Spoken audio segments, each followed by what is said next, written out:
Bienvenue sur ma chaîne, Brevet facile. EMC. Chapitre 2. Les principes d'un État démocratique. Expliquer en une dizaine de lignes comment sont votées les lois en France. A. Dans le cas d'une initiative issue de l'Assemblée nationale ou du Sénat. Proposition de loi. Je vais vous donner la réponse en deux versions. Une longue et une autre courte.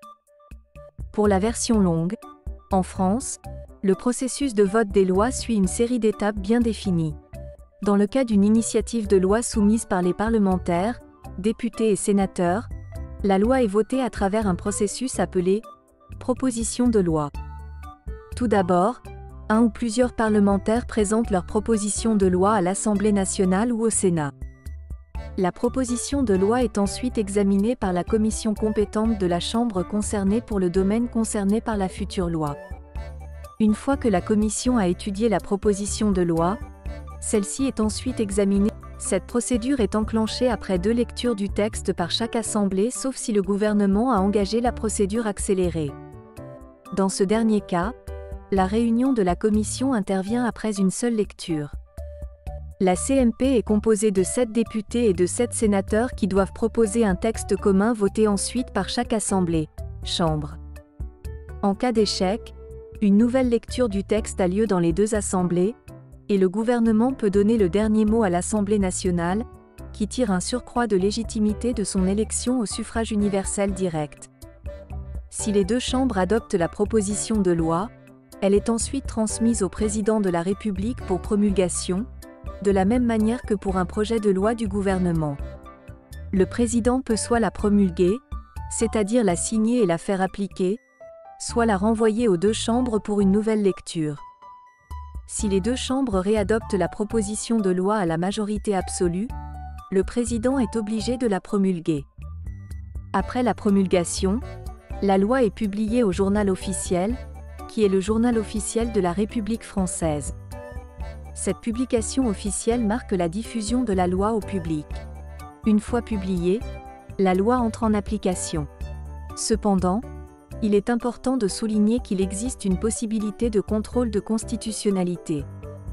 Cela signifie que la loi peut être contestée devant le Conseil constitutionnel, qui est chargé de vérifier sa conformité à la Constitution. Pour la version courte, on écrit « En France, la proposition de loi est soumise par les parlementaires et suit un processus bien défini. La proposition de loi est d'abord présentée à l'Assemblée nationale ou au Sénat, puis examinée par la commission compétente de la Chambre concernée. Si la proposition de loi est adoptée lors du premier vote, elle est transmise à l'autre chambre pour être examinée et votée.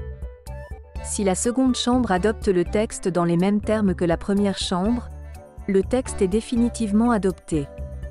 Si la seconde chambre modifie le texte en adoptant des amendements, le texte modifié doit repartir vers la première chambre pour être examiné à nouveau. En cas de désaccord, une commission mixte paritaire peut être convoquée. Si les 2 chambres adoptent la proposition de loi, elle est transmise au président de la République pour promulgation. La loi entre alors en application après sa publication au journal officiel. Il est important de souligner que la loi peut être contestée devant le Conseil constitutionnel pour vérifier sa conformité à la Constitution. À remarquer que une assemblée égale une chambre. L'Assemblée nationale et le Sénat sont les 2 assemblées qui composent le Parlement. Un député, membre de l'Assemblée nationale. Un sénateur, membre du Sénat. Un parlementaire, un député ou un sénateur. La réponse est terminée, mais continuez pour voir la leçon schématisée et la leçon en quelques points. Alors, mets la vidéo sur pause et lis bien chaque page, et bon visionnage.